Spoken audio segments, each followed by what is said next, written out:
ladies and gentlemen, we're now moving on to looking at the details of monetary policies. Let's firstly place the monetary policies into context. Now, monetary policies are macroeconomic policies, as we've looked at, and the purposes of macroeconomic policies are governments, usually but not always, as we shall see,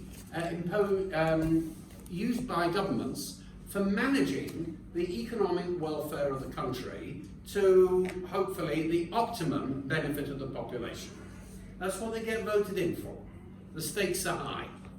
Now, the objectives of the government, reminder, are, number one, inflation at a controllable and reasonable rate. Number two, which is also very important, to keep unemployment down as far as possible. Also, monetary policy can involve a redistribution of wealth, and then for a moment going over into international, when I say cross-out monetary policy, we will say government intervention, and also government intervention can be used in order to affect global economics, right, which is slightly outside this topic, like, for example, making it easier for people in the country to import goods to buy from other countries, if that's what the country wants, or it can make it easier for the country to sell its goods, to export its goods, if that's what the country wants. But the things that we're going to be looking about are really the first three objectives, which are an equitable distribution of wealth, and things like unemployment and inflation are handled as best as possible. Now, we've also seen that there are various tools for doing it.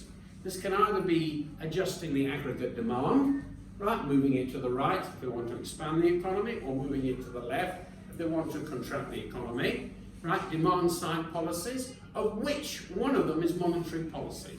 There are also, of course, supply side policies, which usually are more long term, which is by moving the aggregate demand, or usually the aggregate supply, the long run aggregate supply to the right.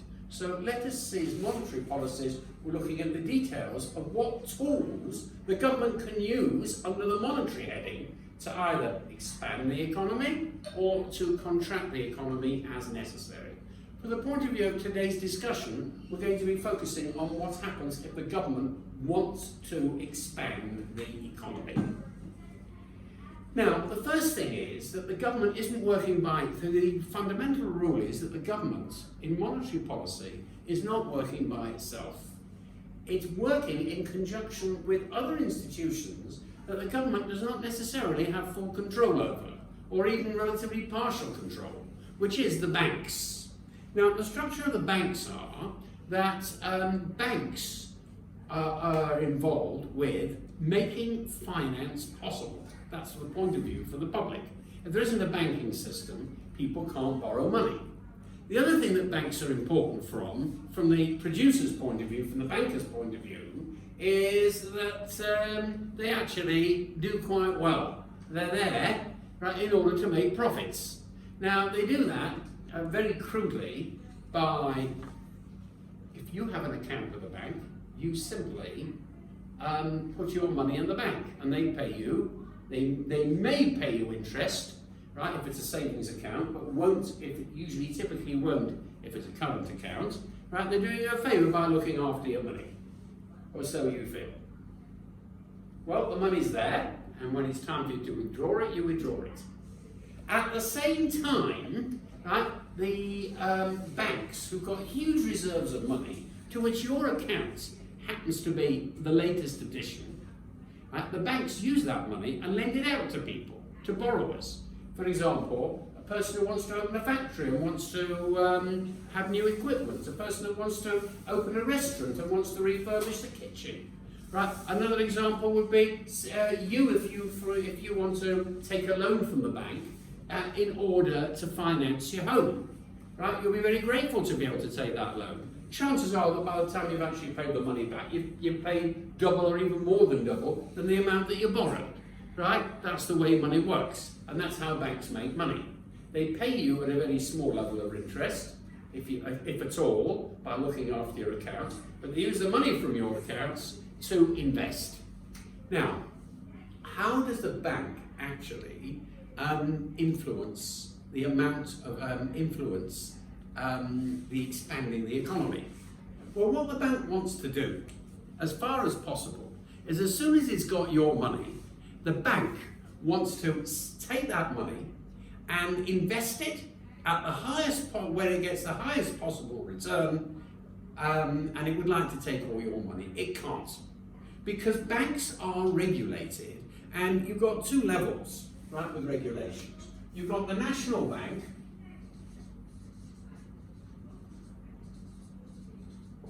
now that could be, for example, in the UK it's the Bank of England, in the United States the Federal Reserve, and in this country it would be the Bank of Israel.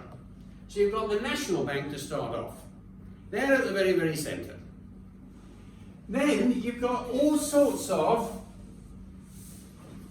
I call them the high street banks.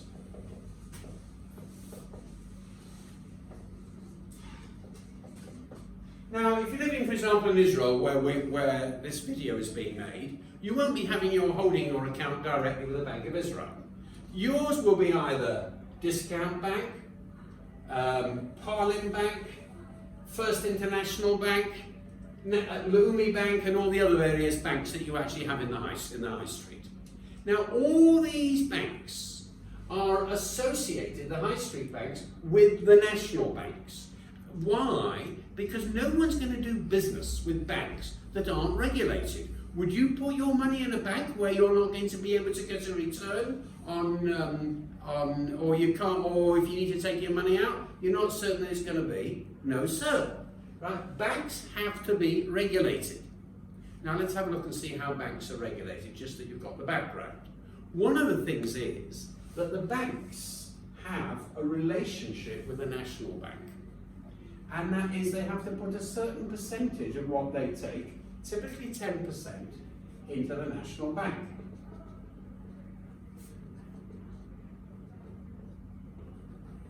Typically 10% of what you put in the bank has to be put into the national bank. That's called the reserve, right? The reserve ratio. Now, why does the national bank need the bank of all the high street banks? Because the national bank is one of the things it does. It is the lending bank, typically of last resort. That means that if one of these banks is going to go down, which means that it's going through hard times, it can borrow from the national bank. Right? The national bank has got funds, right, to be able to lend out to all the banks at a typically low rate of interest. So that if the rate that the national bank lends out to other banks, right, that's the out thing, is typically, let's say, 1%. That would be called the base rate. Now, the banks will never lend, if the base rate is 1%, the banks will never lend out to anybody at 1%. For the simple reason that it won't make any profit. If it can lend out at 4% or 6%, it'll be very happy to borrow at 1% and lend out at 4% to 6% and so on. So do you understand what's happening? Because they've got a relationship, all the high street banks have got a relationship with the national bank. Banks are trustworthy because they're accountable to the national bank and they are regulated by the national bank. Now, take this a little bit further.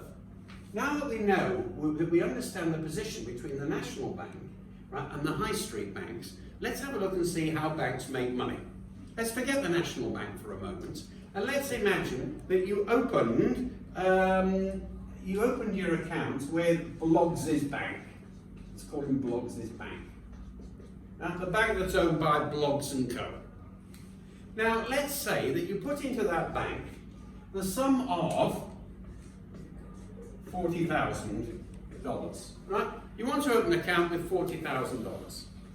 They are very pleased with your $40,000 for the following reason. If you put $40,000 in the bank, forget the reserve ratio, by the way, beforehand. as we mentioned beforehand, that means that the bank is able to lend out more money. Before you joined the bank had a sea of money borrowed from the National Bank, from its profits, and also from all the other investors. You've just added 40,000 to the sea of money. So you know what it's done? It's really, because it's got 40,000, because you've added 40,000, right? It is able to release more money, a lot more than 40,000, in order to be able to make profits. Now, typically, how much can it release of its funds? The problem is, it would like to release all its funds and carry on making money, but it can't. For the following reason, that you who hold your account with the bank, and many other people, like to knock on their door and say, please can we withdraw our money? That means that because at any time, money's got to be on call, which means the banks have got to have it ready for people to withdraw it. Typically, 20%, right? I would say typically 20%, right, is call money. Which means the bank has to have that money in stock in case there is people want to actually take money out of the system. Now, it can get worse than that. It can happen that there can be a crisis that everybody wants to take the money out of the system. Well, that will mean that the National Bank has to pump more money into one of those banks. And if it can't, then you've got a bankrupt country. But this is something that doesn't normally happen, right? And typically, 20% of the money that is taken is money on call, which means the other 80% is there for investment. Now, let's go back to your $40,000 that you put in the bank. Now, that means as follows. The call money, by the way, is called the reserve ratio, or rather the 20% is the reserve ratio. Now, that means as follows. If you put 40,000 into the bank, that means that it can release a lot more money. Because by you adding that 40,000, that means it can release money for loans and so on. How much would it be able to release? Remember that your 40,000 is the last contribution to the ocean of money. How much more ocean can be released? And they work it out as follows. That the amount that it can be is 1 over, right, the reserve ratio. Which means 1 over, right, 0.2, which would be 5, right? 5 times 0.2. So if you put 40,000 into the bank, right, that means that they're able to release 5 times that sum, which is $200,000. By putting that money in, you have created business opportunities for that bank, and they are able to release from their ocean an additional $20,000. How are they going to do it? They'll do it in the following way. One way they're going to do it is they might lend it to you if you want $100,000 on your home. You need a loan. They'll lend you $100,000. You'll be paying them back at interest. The bank's delighted if you're a reliable person. I might want to come and add a new kitchen, right, to my business and have it all refurbished. That might go out and put some new equipment in. That might cost another $100,000. They lend me the money, right, and I'm paying them back at interest. So do you understand how it is that banks are able to turn additional funds that are put into the bank to be able to release even more of the ocean of money that they actually have into making yet more profits and more profits. Now, in effect, at the best case scenario, everybody gains. I get my kitchen, you get your home, and the banks get their profits. And that's how it's possible with a banking system that the banks are actually able to influence the economy. Which means that if the government decide to lower the reserve rates, which means that, so to increase the reserve rate, that instead of 20% has to be kept, 50% has to be kept, and the banks can lend out far less money. If on the other hand they say only 10% has to be kept in the bank and on call, right, then the bank can lend out more money. Right? That is one of the tools of monetary policy. The ability by the regulations of the bank to be able to create credit. We're now going to move and look at two more essential ways in which the banks can influence the national economy. Let's get this board clean first. So let's get this off.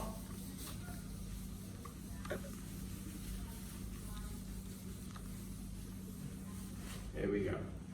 Now, there are really two ways. Number one is, if they want to expand the economy, you want to increase the money supply, right? In a credible way. That does not mean printing more money. That will just bring the economy down. So increase money supply. There's more money circulating around the economy. And that gets us back to our friend, the central bank. The second thing it can do is by adjusting the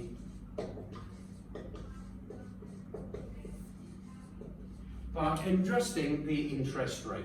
We're going to firstly look at increasing the money supply, which is one way of expanding the economy. And of course, the reverse would be contracting the money supply if they're using contractionary monetary policies. The second one is adjusting the interest rates, which is, again, involves the relationship between the central bank and the high street banks. Let's now look at increasing the money supply. Now, this diagram will help us. Right? We will have quantity of money, right? And we're going to be having interest rate, right? Which is IR. Now, let us assume that the total amount of funds that the bank actually has available is that. So we would call that MS, which is money supply. That's a supply curve for the total amount of money, right, that is actually available.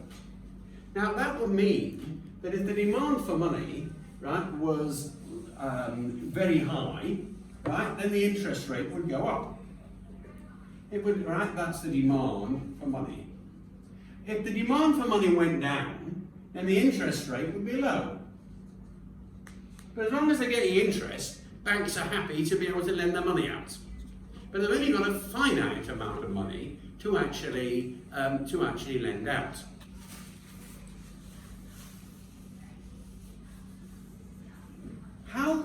Let us assume that this is the money supply. Call that money supply 1. Right? And that's your demand curve for money. Right? How is it possible for the banks to suddenly increase their supply of money? And the answer is that you've got to look at the central bank, because central banks have got access to money that ordinary banks don't have. And whose money have they got access to? That is the government's money. Right? Remember that the government has got a big spending program, and the way that it actually manages to finance this program is by various types of taxes. Direct taxes, indirect taxes, customs and excises, and so on. But, and as you should know this already, the amount of money that the government raises through tax is generally never enough to be able to cover its expenses. It doesn't cover the schools, it doesn't cover the hospitals, it doesn't cover sweeping the roads, it doesn't cover the whole lots of repairs, training things and all the other things, keeping the parks going, and all the others, running the sewage works, and all the other things that the government actually spends money on. It never covers the bill. That means that the government typically is short of money. How is it short of money? It lends money, right? It borrows money off you and me, and it also borrows money off the banks. How does it do that? If you want to lend the government money after you're busy spending your taxes, you can at your profit. Because if you want to lend the government £1,000, $1,000 or whatever it is, you can buy a government bond. Right? That means that the government, at any time you want that money, right? You're holding a bond and you're saying, can I please have my money back? Plus the percentage of interest that is on that bond. If it's a 5% interest bond, then it's a very useful thing to have because the government might be paying you back at 5% interest. See? So what happens is that although you and I can buy bonds, the big customers of the bonds are the banks. For the bonds are the banks, and this is also very important, the central bank, right, buys and sells, does business with the national bank. Now, let's say that the bank wants to expand its economy.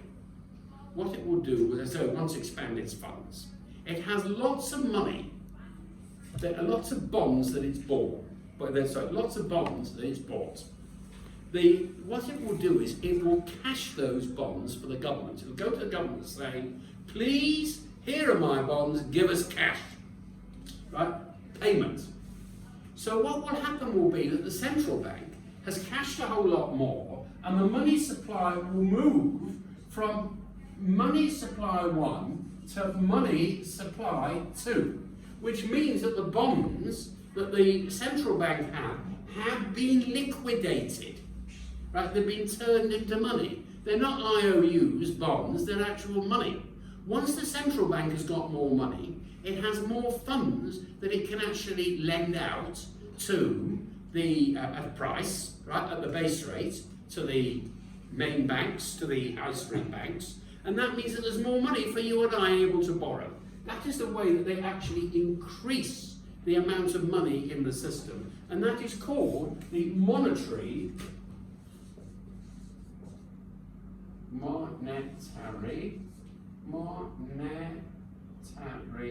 transmission. It's the monetary transmission process. Right? They've increased the amount of money, which will mean that other things being the same, if the going rate of interest was interest rate 1, right, by putting more money into the economy, right, there's more money. If the supply of money has gone up, or supply of anything has gone up, then the interest rate will go down. Right? So the total quantity of money that's actually available in the money markets is quantity 2, Q2, right? And it means that money will be available, or could be available, at a much lower price. That is the first method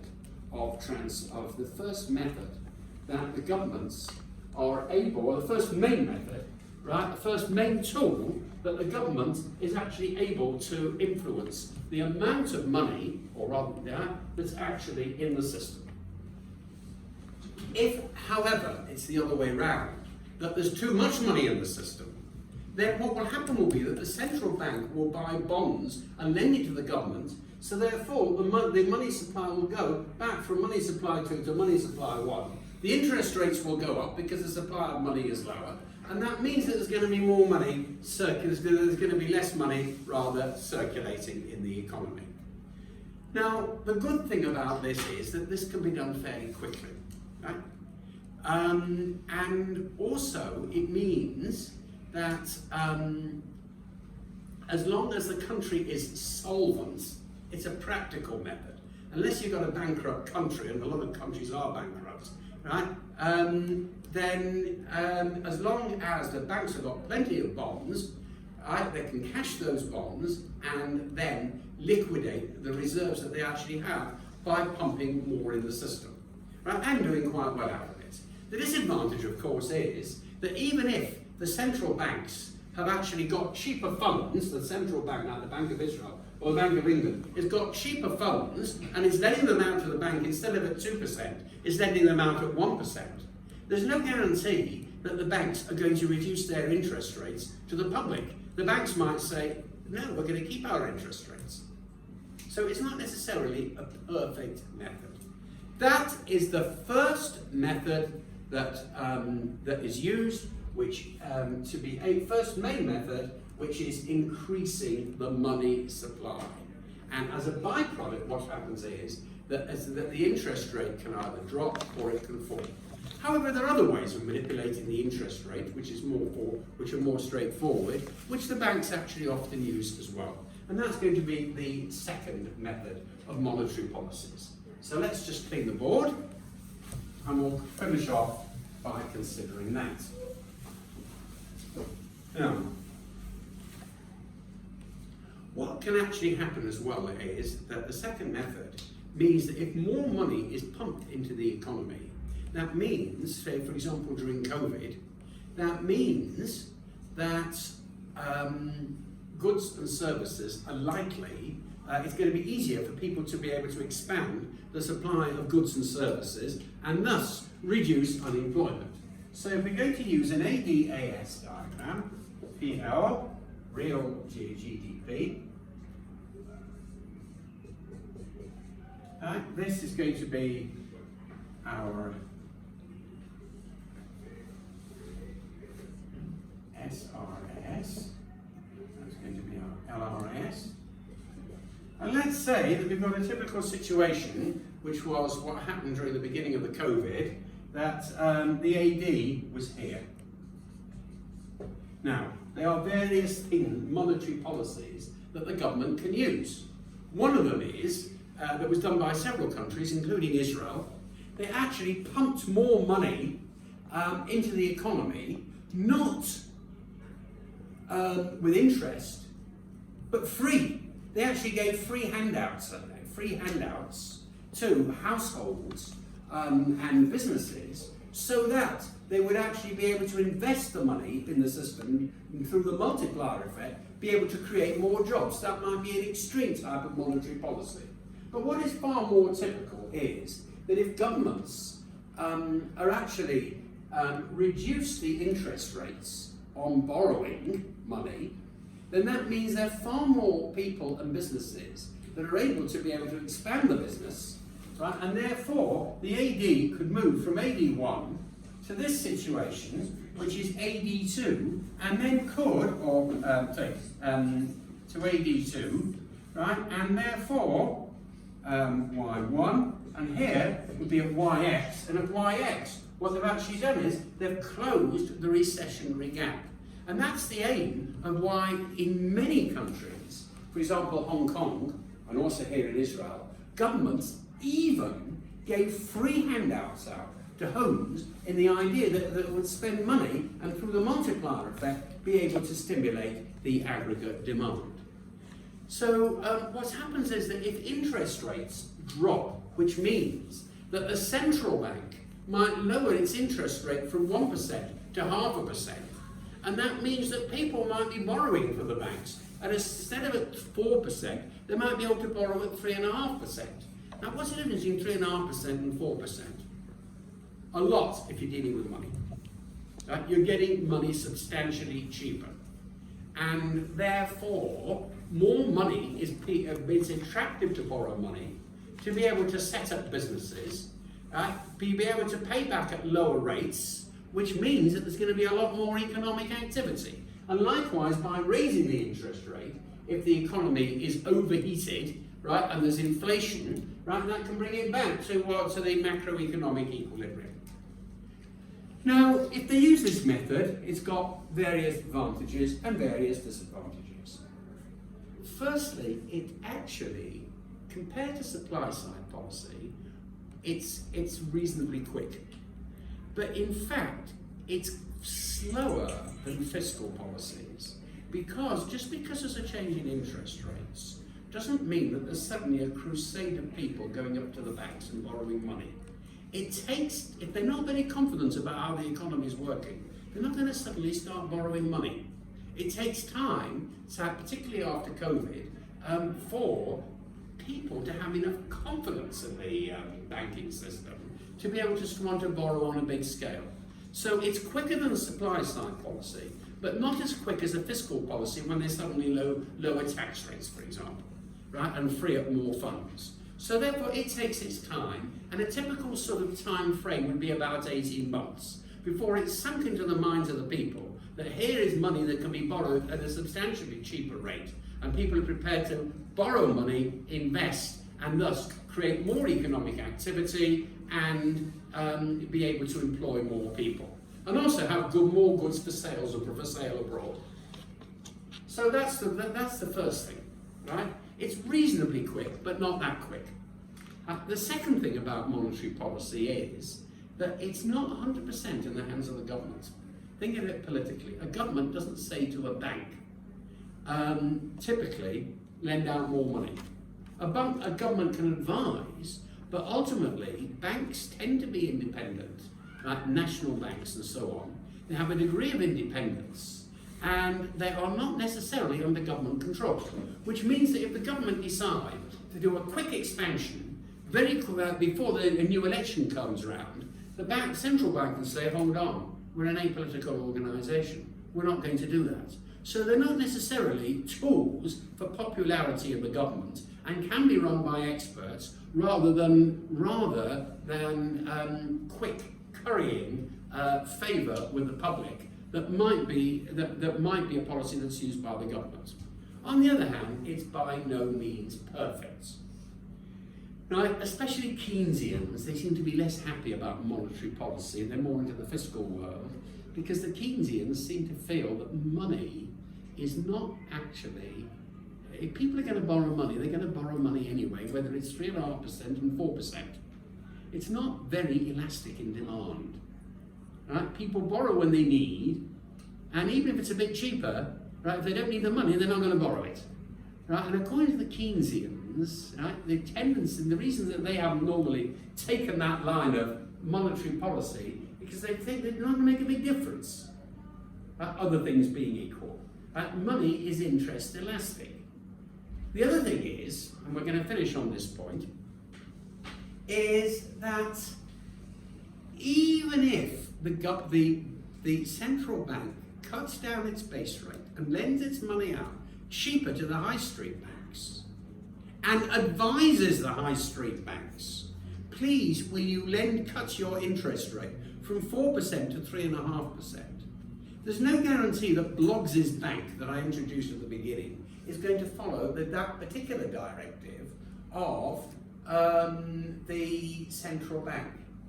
Right? It's certainly persuasive, but it's not necessarily a condition to being part of the banking scheme, which means that what's going to happen is Bloggs's bank is going to have cheap money, but it's going to say we're going to sit on that money. We're not necessarily going to lend it out at a cheaper rate. So we might lend it out at 4%. It may not even make that much difference. Banks, high street banks, like all other businesses, are there to be able to make as much money as possible. So, to summarise, right, there are really two main ways in which banking is the two sets of tools that banks actually have to be able to influence the national economy. Firstly, they have to, by increasing or decreasing the amount of money in the reserve that's actually lendable, of the supply of loanable funds, which is connected with this relationship with government bonds and how much and the money transmission of turning bonds into loanable funds, or vice versa. And the other thing is the way that the central bank controls the interest rate, which is often typically something which is independent of the government, and either raises or lowers the interest rates, and by which the high street banks actually follow. That actually, by increasing the supply and lowering the interest rate, that it would increase the economic activity and decrease unemployment, and vice versa, right, by raising the interest rate or deliquidating or unliquidating the funds, right, and buying bonds from the central bank, it will actually raise the interest rate and reduce the supply of money. Right, bear in mind this is just one tool, this is one policy, right, and other demand side policies also include, of course, fiscal policies, which, unlike monetary policies, are things that normally are controlled by the government. Thank you very much indeed, ladies and gentlemen.